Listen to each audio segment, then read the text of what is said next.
Okay, next next heading आप लोग डाल रहे हैं, चैप्टर नंबर 18 पढ़ रहे हैं और इसमें आप हेडिंग डाल रहे हो लीन प्रोडक्शन। क्या पढ़ रहे हो? हेडिंग डाल रहे हो लीन प्रोडक्शन। हेडिंग डाल दो लीन प्रोडक्शन। और लीन प्रोडक्शन की एक काम करते हैं, हम पहले डेफिनेशन लिखते हैं। ठीक है, डेफिनेशन लिखता हूं मैं, आप लोग भी लिखो, फिर इस पे हम बात करते हैं। लिखो, these are the strategies, these are the strategies, concept भी समझना है। these are the strategies that a business uses, these are the strategies that a business uses to minimize the waste activities,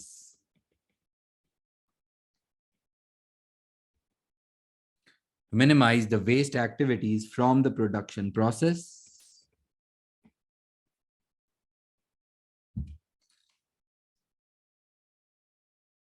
These are the strategies that a business uses to minimize the waste activities from the production process,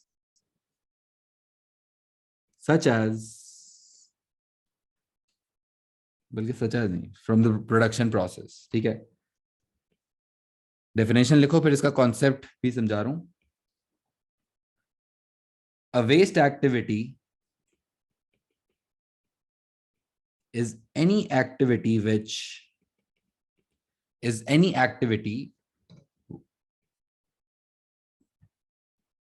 which adds to the costs,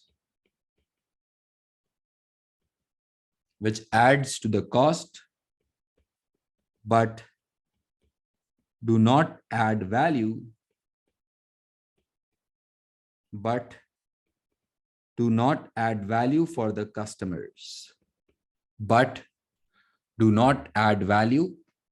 for the customers, such as वो सारे खर्चे जो सिर्फ cost में contribute कर रहे होते हैं और कस्टमर्स के लिए वैल्यू ऐड नहीं करते, सच एज ओवर स्टॉकिंग,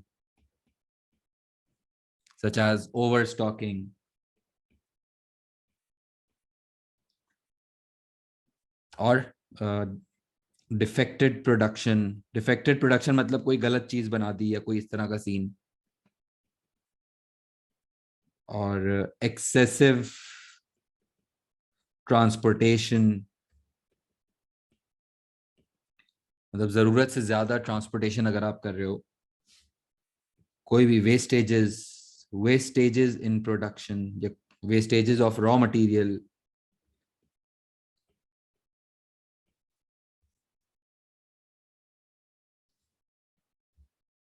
लीन प्रोडक्शन क्या होता है? These are the strategies that a business uses to minimize the waste activities from the production process. A waste activity is any activity which adds to the costs but do not add value for the customers. क्या मतलब? देखो मैं बताता हूं।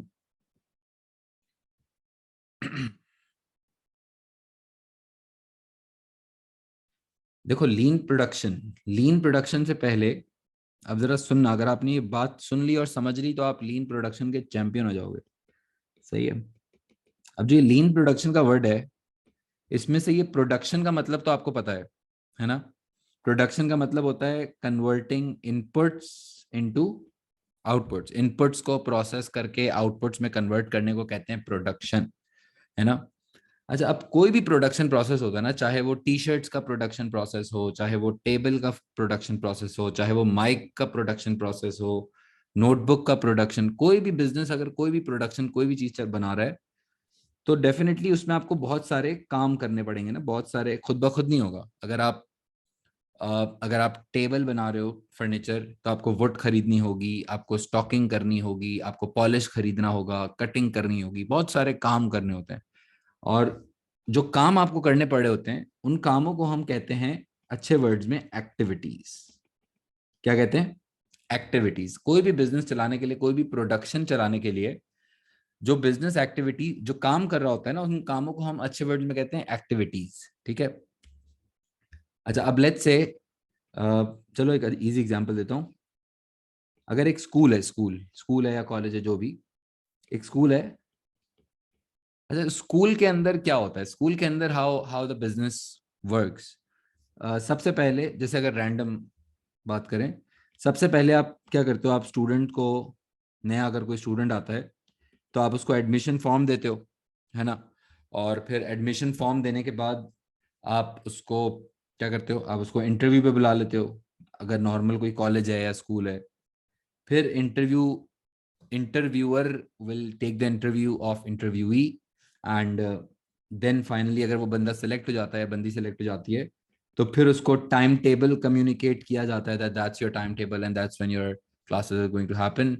And then finally class conduct की जाती है।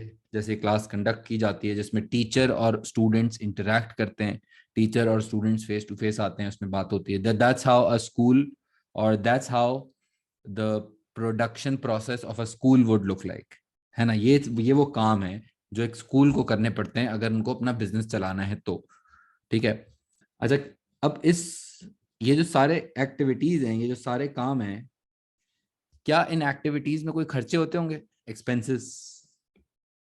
क्या इन सारी एक्टिविटीज में कुछ खर्चे इन्वॉल्व हैं, एक्सपेंसेस इन्वॉल्व हैं? एक्सपेंसेस इन्वॉल्व है ना, क्योंकि इसमें एडमिशन फॉर्म जो आप बना रहे हो उसकी प्रिंटिंग, एडमिशन फॉर्म्स की डिजाइनिंग, फिर जो बंदा एडमिशन फॉर्म दे रहा है उसकी, वो बंदे की सैलरी, फिर इंटरव्यू जब चल रहा है तो जिस रूम में इंटरव्यू हो रहा है उस रूम का रेंट, फिर उस रूम की यूटिलिटीज, जो इंटरव्यूअर है उसकी सैलरी, है ना। फिर जब जो टाइम टेबल्स बना रहा है, जो टाइम टेबल कम्युनिकेट कर रहा है उसकी सैलरी, कम्युनिकेशन प्रोसेस भले थोड़ी सी होगी, ईमेल, लेकिन उसकी बेसिक कॉस्ट, फिर जब क्लास हो रही है तो टीचर की सैलरी, फिर क्लासरूम में लेट्स अगर एसी है तो एयर कंडीशनर्स की कॉस्ट। यानी कि there are a lot of expenses involved in every stage. और ये सारे खर्चे हमें कवर कैसे करने हैं, बताओ। ये सारे खर्चे जो मैं कर रहा हूँ, या एक बिजनेस जब स्कूल चलाने के लिए कर रहे हैं, तो how are they going to cover all of these costs? खर्चे कैसे कवर होंगे? खर्चे कवर होंगे फ्रॉम फ्रॉम एक्सपेंसेस कैसे कवर होंगे? एक्सपेंसेस कवर होंगे कस्टमर्स से, स्टूडेंट से। जब एक स्टूडेंट आएगा और स्टूडेंट पढ़ेगा और स्टूडेंट फीस दे रहा होता है, तो वो fees basically should cover up for the expenses that we have paid off. ऐसा ही है ना, तब हम प्रॉफिट कर सकेंगे, वरना तो प्रॉफिट नहीं कर सकेंगे। लेकिन अब ये जितनी भी एक्टिविटीज है ना, ये जितनी भी काम है, ये सारे, इनको कहते क्या है, एक्टिविटीज। इन एक्टिविटीज में से कुछ एक्टिविटीज ऐसी होती हैं जिनको हम कहते हैं वेस्ट एक्टिविटीज। क्या कहते हैं? Waste activities.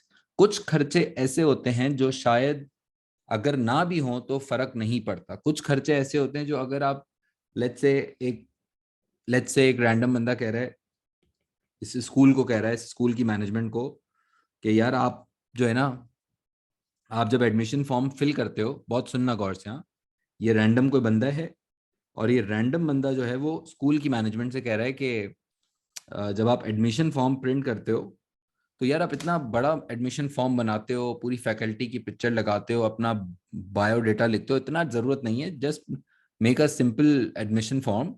क्योंकि आप एडमिशन फॉर्म की प्रिंटिंग भी बहुत एक्सपेंसेस पे कर रहे हो। अगर आपके पास 1000 स्टूडेंट्स हैं, you can save significant cost, you can save.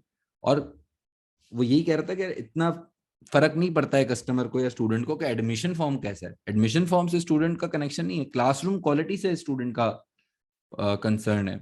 आप अगर ये एडमिशन फॉर्म को कट डाउन कर दो, या may be online admission forms पे चले जाओ, तो you can save significant designing and printing costs specifically. और आप जब खर्चा कंट्रोल करोगे तो ओवरऑल एक्सपेंसेस कम होंगे, और जब एक्सपेंसेस कम होंगे तो प्रॉफिट मार्जिन बढ़ेंगे डेफिनेटली। और ये वो खर्चा है एडमिशन फॉर्म्स के ऊपर, जो अगर आप बहुत हैवी एडमिशन फॉर्म बना रहे हो, तो ये वो खर्चा है जो शायद स्टूडेंट्स के लिए, तुम लोग भी सोचो ना, तुम्हें तुम्हें क्या फर्क पड़ता है कि तुम्हारे किसी स्कूल का या प्लीज किसी भी क्लास का एडमिशन फॉर्म कैसा बना हुआ है? तुम्हें नहीं फर्क पड़ता। तुम्हें फर्क पड़ता है कि भाई क्लासरूम कितनी अच्छी है, उसकी क्वालिटी कैसी है। That's what you guys value. समझ आ रहा है? तो बेसिकली लीन प्रोडक्शन ये कहता है, लीन प्रोडक्शन का मतलब ही ये है कि आप कोई भी बिजनेस चला रहे हो, जैसे अगर आप स्कूल चला रहे हो, तो उसमें से कुछ खर्चे ऐसे होते हैं जो शायद अगर आप ना करो तो आप अच्छा खासा कॉस्ट, अच्छी खासे एक्सपेंसेस बचा सकते हो। उन वेस्ट एक्टिविटीज को साइड कराने को, उन वेस्ट एक्टिविटीज को एलिमिनेट करने को कहते हैं लीन प्रोडक्शन। क्या कहते हैं? लीन प्रोडक्शन। और ये आइडेंटिफाई करना इतना आसान नहीं होता। सुनने में ये बहुत मजे का और आसान है, लेकिन practically it's difficult to find the waste activities. आपको मुश्किल होता है इतनी, जैसे जैसे मैकडोनल्ड्स है, याद है अगर तुम लोगों ने मैकडोनल्ड्स में, पता नहीं, I don't know if you remember, McDonald's में थोड़ा टाइम पहले तक वो होते थे केचप टैंक्स होते थे पूरे, उसमें केचप ट्रे होती है, आपको केचप ट्रे देते हैं और फिर ट्रे में आप, याद है, दबा केचप हम खा रहे होते थे। लेकिन अब जो है वो उन्होंने केचप टैंक्स वाला जो कॉन्सेप्ट है वो खत्म कर दिया। अब उन्होंने वही सैचेट पे आ गए। तो वो क्यों, क्यों उन्होंने केचप टैंक्स खत्म कर दिए? क्योंकि उनको समझ आ गया कि इसमें बहुत ट्रे लग रही है, उसमें टैंक की मेंटेनेंस है, उसका जो टैंक खाली हो जाएगा उसको बार बार रिफिल करना है, तो मतलब बहुत टेंशन और बहुत कॉस्ट है। इससे बहुत इजी तरीका ये है कि आप कस्टमर को सैचेट दे दो और वो बोले भाई खुद खाओ। तो अब उन्होंने ये जो एक्टिविटी कम की है ना, इसको कहते हैं उन्होंने, for them they consider this as a waste activity. Waste का मतलब कि अगर वो खर्चा ना भी हो तो इतना कोई कस्टमर को फर्क नहीं पड़ता। पॉइंट समझ आ रहा है? द पॉइंट इज के प्रोडक्शन के अंदर से वो वेस्टेजेस को माइनस करने को कहते हैं हम लीन प्रोडक्शन। और लीन प्रोडक्शन के फायदे होते होंगे, डेफिनेटली आपके खर्चे ठीक ठाक बचते हैं। और इसके आगे लिखो, there are there are three main there are three main techniques of lean production there are three main techniques of lean production. Number one, kaizen. Number one, kaizen. Kaizen is basically a Japanese word. ठीक है, अगर इसका मतलब पता है, मतलब तो नहीं, मतलब सुना है अगर, इट्स अ जापानीज वर्ड जिसका मतलब होता है कंटिन्यूस इम्प्रूवमेंट। इसका मतलब होता है कि you should work towards improvement continuously.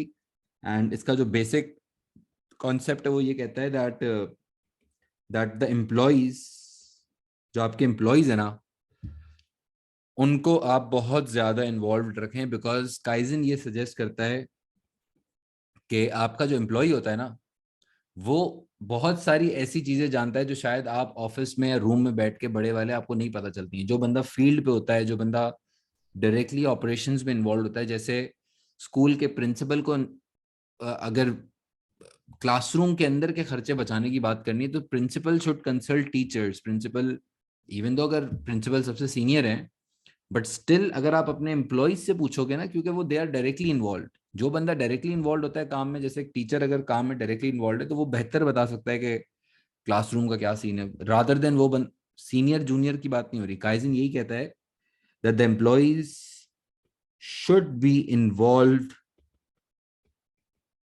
In discussions as they might as they might have a better idea as they might have a better idea on how to minimize waste, on how to minimize waste.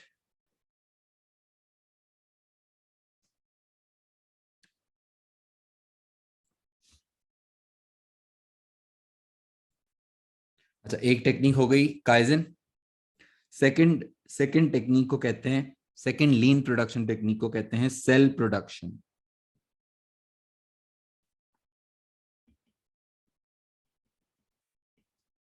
Cell production.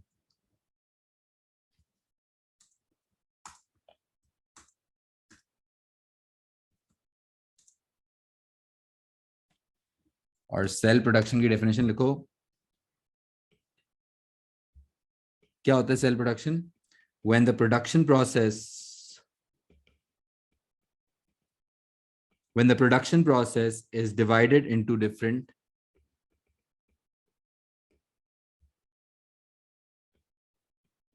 when the production process is divided into different self-contained units.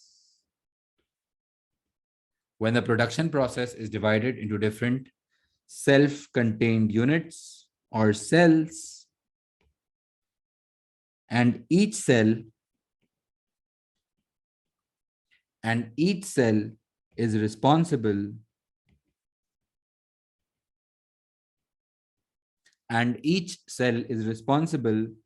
for their area of production only. And each cell is responsible for their area of production only. इसकी basic जो अच्छी example है ना वो है Toyota. ठीक है, Toyota जो है ना वैसे लीड प्रोडक्शन का क्या कहेंगे डैडी समझा जाता है. टोयोटा ने लीन प्रोडक्शन के अंदर सिग्निफिकेंटली कंट्रीब्यूट भी किया है और टोयोटा लीन प्रोडक्शन का एक बहुत बड़ा फॉलोअर भी है. सिर्फ मैं आपको बता रहा हूँ एडिशनल. लेकिन एग्जांपल सेल प्रोडक्शन की ऐसे हो सकती है जैसे टोयोटा जो है, एवरीवन नोज दैट टोयोटा गाड़ियां बनाता है ना, ऑटोमोबाइल्स. और टोयोटा की जो मैन्युफैक्चरिंग है या जो प्रोडक्शन है, उन्होंने बेसिकली डिवाइड किया हुआ है अपने बिजनेस को, है ना. जैसे एक उन्होंने डिपार्टमेंट या सेल बनाया हुआ है, टीम बनाई हुई है यूं समझो, जिसमें असेंबलिंग सेल होता है. सबसे पहले जो सप्लायर है स्टॉक डिलीवर करता है, गाड़ियां असेंबलिंग प्लांट में जाती हैं. फिर असेंबल होने के बाद पेंट वाले साइट पे जाती हैं. फिर फिर फिनिशिंग वाली साइट पे जाती हैं. यानी कि जो गाड़ी बनाने का प्रोसेस है ना, टोयोटा ने क्या किया हुआ है, उसको डिवाइड किया हुआ है एक तरह से ये डिवीजन ऑफ लेबर की ही दूसरी टाइप समझ लो. कि जब आप ओवरऑल काम को छोटे छोटे सेल्स में, छोटे अभी छोटे तो नहीं होते प्रैक्टिकली, तो बहुत बड़े बड़े होते हैं. असेंबलिंग सिर्फ असेंबलिंग प्लांट के अंदर ही शायद हजारों एम्प्लॉयज हो सकते हैं. तो बेसिकली आप जब अपने पूरे बिजनेस को छोटे छोटे यूनिट्स में डिवाइड कर देते हो, छोटे छोटे सेगमेंट्स में डिवाइड कर देते हो, so that every unit or every cell knows what they are responsible for. मैं हर किसी को ये नहीं कह रहा गाड़ी बनाओ, मैं असेंबलिंग वाली टीम को कह रहा हूं कि तुम सिर्फ गाड़ियां असेंबल करने के जिम्मेदार हो. That's it. अब अगर असेंबलिंग में कुछ प्रॉब्लम होता है, असेंबलिंग में अगर कहीं डिफेक्ट आता है, तो you guys will be accountable. Assembling वाली टीम से बात कर रहा हूं मैं, समझे. इस तरह अगर आप प्रोडक्शन को डिफरेंट पीसेस में डिवाइड कर देते हो, यूनिट्स में डिवाइड कर देते हो, and each cell is given responsibility in their own area, उसको कहते हैं सेल प्रोडक्शन. क्या कहते हैं? Cell production. सेल प्रोडक्शन होता है कि जब फिर उसमें जाहिर है वो स्पेशलाइज हो जाते हैं, मिस्टेक्स के चांसेस कम हो जाते हैं और स्पीड बढ़ जाती है फिर आपकी. अल्टीमेटली फायदे होते हैं. और तीसरी जो टेक्निक है वो शायद आपने सुनी हो. उस तीसरी टेक्निक को कहते हैं just in time inventory management. क्या कहते हैं? Just in time inventory management. Just in time के बारे में लिखो. जस्ट इन टाइम क्या होता है? When the business tries to minimize और एलिमिनेट और the need to hold inventories. When the business tries to minimize or eliminate the need to hold inventories,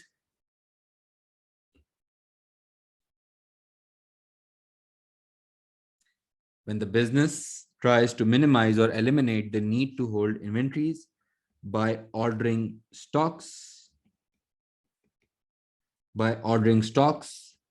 just on the time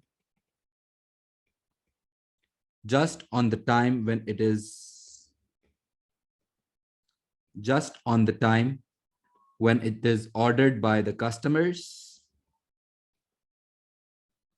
just on the time when it is ordered by the customers, or just on the time when it is ordered by the customers, or when it is needed for production, or when it is needed for production.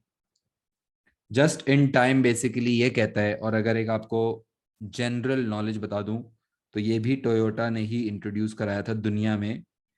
और Toyota का आपको scene पता है ना, अगर अगर आज अगर मुझे कोई गाड़ी परचेज करनी है, if I want to buy a new car, और अगर मैं कहता हूँ मुझे नई टोयोटा से गाड़ी लेनी है, तो आई हैव टू पे राइट नाउ मे बी 50 और 60% आई हैव टू पे। लेकिन गाड़ी आपको फॉरन नहीं मिलती है, आपको शायद पता होगी ये बात। नहीं, आप गाड़ी क्या, आप ऑर्डर, अगर मैं गाड़ी खरीदने जाता हूँ क्या मुझे फॉरन से गाड़ी मिल जाएगी? नहीं, आई will have to pay a certain amount, then I will have to wait for maybe 3 4 और 5 मंथ्स, एंड देन 3 4 महीने बाद मेरी गाड़ी डिलीवर होती है, जब भी आप ब्रांड न्यू गाड़ी लेते हो। सही है ना? ये क्या मतलब होता है इसका, क्यों ऐसा होता है? क्योंकि देखो टोयोटा ने, या इनफैक्ट होंडा ने, सुजुकी ने, उन्होंने इस मॉडल पे आ गए कि वो पहले से स्टॉक नहीं रखते हैं, वो सिर्फ तब ऑर्डर करते हैं जब उनको एक्चुअली प्रोडक्शन करनी होती है। जब कस्टमर की तरफ से ऑर्डर आ जाता है, भाई असद की तरफ से ऑर्डर आ गया है, अब आपको 3 महीने बाद डिलीवर करना है, फिर आप उसके बाद आप, जब कस्टमर की तरफ से ऑर्डर आ गया तब आप फिर प्रोडक्शन शुरू करते हो। उससे पहले आप इन्वेंट्री होल्डिंग नहीं रखते। ये इस टेक्निक को कहते हैं just in time inventory control system. सिर्फ आप तभी स्टॉक मंगवाओ जब आपको एक्चुअली उसकी प्रोडक्शन करनी है, और ज्यादा जो वेयर हाउसिंग, इन्वेंट्री होल्डिंग, ये वाला जो सीन है, आप उससे बाहर आ जाओ। लेकिन खैर ऑब्वियसली हर बिजनेस के लिए नहीं है, just in time is not for every business. अगर आप अगर आप रेस्टोरेंट जाते हो, किसी डिनर करने जाते हो फैमिली के साथ, तो वहां पे तो उनके पास इन्वेंट्री होना जरूरी है ना। ऐसा नहीं हो सकता कि आप कुलाची पे रेस्टोरेंट में बैठे हुए हैं और आप ऑर्डर कर रहे हैं और वो फिर इन्वेंट्री लेने, चिकन लेने भाग रहा है। ऐसा नहीं हो सकता, उनके लिए फिर ये टेक्निक वैलिड नहीं है। बट वो बिजनेसेस जो समझते हैं कि कस्टमर का ऑर्डर आने के बाद हम प्रोडक्शन शुरू कर सकते हैं, for let's it's very famous for cars, तो फिर उस टेक्निक को कहते हैं just in time inventory control system. और इससे आपका जो इन्वेंट्री होल्डिंग है वो डेफिनेटली मिनिमाइज हो जाती है, या काफ़ी हद तक बिजनेसेस आप इसको ख़त्म कर देते हैं। इन्वेंट्री ज़रूरत से ज़्यादा रखने की ज़रूरत ही नहीं, छोड़ दो, रखो ही नहीं। और उससे आपका रेंट बचता है, डैमेज, स्टॉक डैमेज हो जाने के चांसेस कम हो जाते हैं। लेकिन ये एक मुश्किल टेक्निक है, क्योंकि ज़ाहिर है आपके पास इसमें बैकअप स्टॉक नहीं है। बेसिकली आपने बफर इन्वेंट्री जो पढ़ रहे थे ना अभी लास्ट हेडिंग में, बफर इन्वेंट्री का कॉन्सेप्ट इसमें आप खत्म कर देते हो। आप बोलते हो सिर्फ उतना ही मंगवाओ जितना आपको ज़रूरत है। अब ये खैर रिस्की अप्रोच है, इजी नहीं है, but there are a lot of businesses who are doing it very successfully, and if they are able to do it, तो डेफिनेटली वो जो वेयर हाउसिंग कॉस्ट है या जो इन्वेंट्री कॉस्ट है, सही है, उसको आप काफी हद तक कट डाउन कर देते हो। क्योंकि कस्टमर को जस्ट इन टाइम ये कहता है, अगर आप समझ गए पॉइंट, जस्ट इन टाइम ये कहता है कि यार देखो, अगर आप इन्वेंट्री रखते हो तो कस्टमर उस चीज को वैल्यू शायद इतना नहीं करता कहीं, किसी किसी बिजनेस में। जैसे आप, अगर आप शर्ट लेने जा रहे हो, ये मॉल है ना, मॉल की एग्जांपल जैसे दे रहा है। अब अगर आप आउटफिटर्स जा रहे हो शर्ट लेने के लिए, क्या आप उससे कभी पूछते हो कि यार ये वाला डिजाइन जो मुझे पसंद आ रहा है ना, ये वाला डिजाइन पहले बताओ कि इसके पीछे कितने इन्वेंट्री, कितनी है आपकी, कितने शर्ट पड़े हैं आपके पास, कितने पीसेज हैं? We don't care about how many units they have, but what we care about is कि क्या जो मेरा साइज है वो अवेलेबल है या अवेलेबल नहीं है। तो अगर आप बहुत ज्यादा इन्वेंट्री रख रहे हो तो कस्टमर को उससे फर्क, आप ना रखते, कम रखते। सही, the point is just in time ये कहता है कि आप स्टॉक होल्डिंग का जो पॉइंट है ना, वो आप खत्म करने की कोशिश करें। लेकिन हर बिजनेस ये नहीं कर सकता obviously, it's a difficult technique to apply, and might not be valid for every business. But lean production का कॉन्सेप्ट, ओवरऑल लीन प्रोडक्शन का कॉन्सेप्ट ये कहता है कि you should try to minimize all such activities which do not add value for the customers. You try to minimize all those expenses जिनको अगर आप cut कर देते हो, जैसे आप अगर एडमिशन फॉर्म थोड़ा सा कट डाउन कर देते हो, तो वो बगैर स्टूडेंट को या बगैर कस्टमर को इम्पैक्ट किए हुए आपने खर्चा बचा लिया। और इन स्ट्रैटेजीज को कहते हैं लीन प्रोडक्शन। और उसकी लीन प्रोडक्शन की 3 टेक्निक्स होती हैं, kaizen, cell production, just in time. और अगर आपसे एग्जाम में वो पूछता है, ये बात सुनना, अगर वो आपसे एग्जाम में पूछता है कि यार ये काइजन या ओवरऑल पूछता है कि लीन प्रोडक्शन के क्या एडवांटेजेस हैं, तो आप उसमें लिख सकते हो, किसी भी टेक्निक का एडवांटेज लिख सकते हो कि एम्प्लॉयज मोटिवेट हो जाते हैं, वेस्टेजेस कम हो जाती हैं, स्पेशलाइजेशन हो जाती है तो अगेन स्पीड बढ़ जाती है, स्टॉक डैमेज हो जाने के चांसेस कम हो जाते हैं, स्टॉक ऑब्सोलेंस या आउटडेट हो जाने के चांसेस कम हो जाते हैं। तो हम किसी भी टेक्निक से अगर कोई एडवांटेज ये लिखते हैं तो वो अल्टीमेटली लीन प्रोडक्शन का ही एक एडवांटेज होता है। ठीक है, और I am sure this concept is clear. कोई सवाल है तो पूछो इसमें लीन प्रोडक्शन में। Make your notes, make your notes and do ask questions if you want.